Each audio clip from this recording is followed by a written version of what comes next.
Eu converso com... Ele não aceita, mas com o decano, com a referência, com o guru do que há de melhor na educação física brasileira. Converso com o professor João Batista Freire.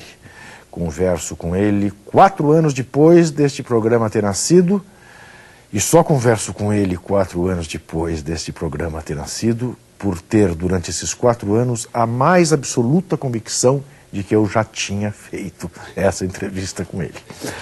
E o professor João Batista Freire começava a contar do trabalho dele no período da ditadura brasileira. A ditadura brasileira marcou muito a minha vida, como marcou a sua e de tantas pessoas, né? Eu sou nascido em Santos, nasci no futebol, né? Nasci rodeado de bolas. Sou um santista que sou um natural de Santos que torce para o São Paulo, por culpa do meu pai.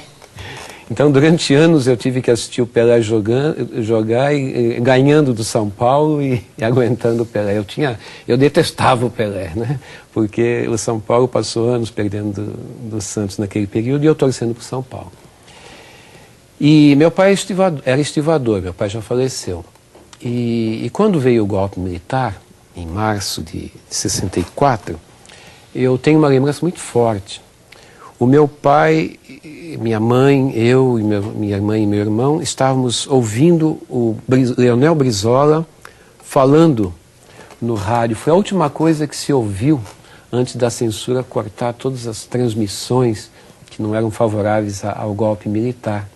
Então a minha família escutou a voz da resistência do Brizola até o último minuto.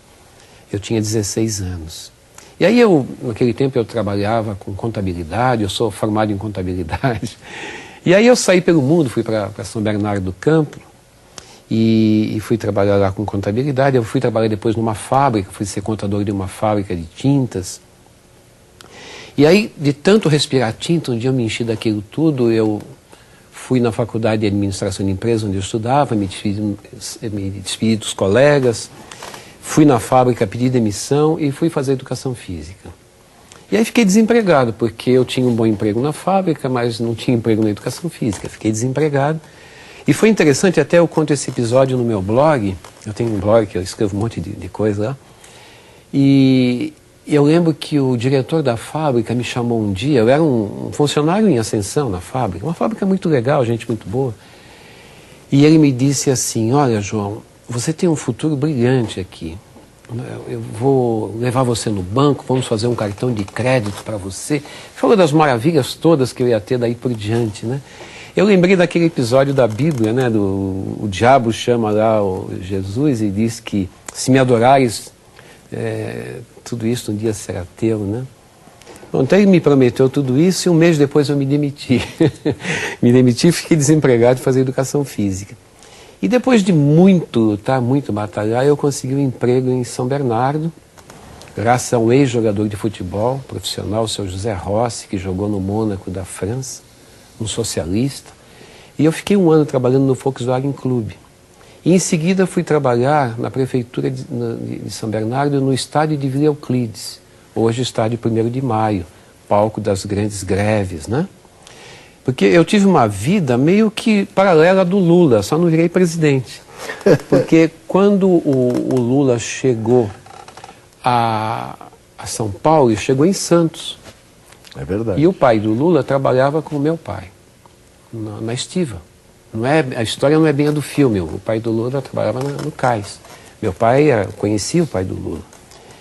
E depois o Lula foi para São Paulo e acabou indo morar em São Bernardo, na vila, se não me engano, na Vila Assunção, onde eu também fui morar. Eu morava na Vila Assunção e trabalhava com as crianças no estádio de Vila Euclides. Naquele tempo chamava Estádio Arthur da Costa e Silva, em homenagem ao ditador. Todos os dias eu passava, na hora de ir embora, eu tinha que passar pelo busto do ditador. A gente tinha ódio daquilo. A gente olhava para os lados, eu e meus colegas, e a gente cuspia no busto. Né? E eu era cheio de ideologia, porque eu tinha sido do sindicato dos bancários, eu fazia greve, eu sempre fui sindicalizado, sempre participei das greves todas, né? Era uma pessoa razoavelmente politizada. E eu queria fazer alguma coisa contra a ditadura, eu não suportava aquilo, eu não suportava. Principalmente a partir do AI-5, eu não suportava aquilo. Em 71 eu fui trabalhar com educação física, finalmente. E eu trabalhei de 71 a 77 com 5.000 crianças e adolescentes. 5.000. Eu e mais 4 ou 5 companheiros. Era uma loucura. E a gente fez, naquele tempo, um centro esportivo educacional. Porque esses jovens, essas crianças, eles faziam o esporte, faziam capoeira, faziam teatro, faziam música, biblioteca, festas populares. E a gente fazia assim, essa história do pedagogo. Olha, a gente precisa ocupar essa criançada, porque eles fazem aula de esporte, depois ficam à toa aqui. Vamos fazer teatro com eles. Ah, mas aqui ninguém entende de teatro. Não faz mal, a gente faz sem entender mesmo. Criançada, vem cá. Vocês vão escrever uma peça de teatro, a gente vai fazer teatro. Uma semana depois eles tinham escrito uma peça de teatro. Aí eles ensaiavam e viraram atores de teatro. Vamos fazer um coral. Ah, mas aqui ninguém entende de música, a gente faz sem entender mesmo. Fizemos um coral maravilhoso na cidade. Vamos montar uma biblioteca, vamos fazer as festas populares. Tudo a gente fazia. Sem patrocínio, sem coisa nenhuma. Então, a relação custo-benefício foi fantástica. 5.000 envolvidos, sem um tostão de patrocínio, só com o salário da prefeitura. Então, nesse estádio da Vila Euclides, a gente fez um trabalho que eu considero o melhor trabalho da minha vida. Foi onde eu aprendi tudo. Tudo que eu sei hoje eu aprendi ali e aprendi vivendo aquilo com as crianças. Né? Era criança que eu nunca vi tanta criança na minha vida. É uma coisa impressionante. E ali a gente fazia tudo isso. E eu considerava que havia várias maneiras de resistir a uma ditadura. Quer dizer, eu nunca conheci nada pior que uma ditadura. Quando me perguntam assim, mas o que se faz no lugar dela? Qualquer coisa. Qualquer coisa não poderá ser pior. É como o vestibular. Me perguntam assim, você é contra o vestibular? O que a gente põe no lugar do vestibular? Eu digo, qualquer coisa. Quando uma coisa é criminosa, qualquer coisa é melhor. Eu sou a favor da criminalização do vestibular. De tão ruim que é aquilo. E aí eu não podia pegar em armas, se eu pudesse eu teria pego. Contra a ditadura eu faria qualquer coisa.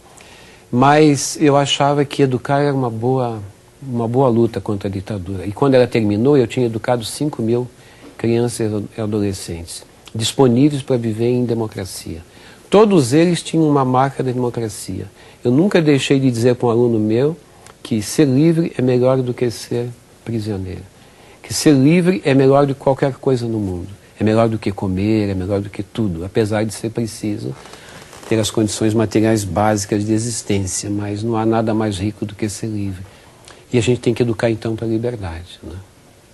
E aí eu faço minhas as palavras do Paulo Freire. Né? A educação tem que ser bonita e tem que ser para a liberdade. Né? Esse Freire é apenas uma coincidência? É só uma coincidência, apesar de que a origem é do mesmo estado. Né? O pai do Paulo Freire veio do Rio Grande do Norte e meu pai veio do Rio Grande do Norte. Esta sua origem tem a ver com o que você faz hoje, esse seu encantamento pelo sertão brasileiro? Nós vamos falar disso no próximo bloco. Até já.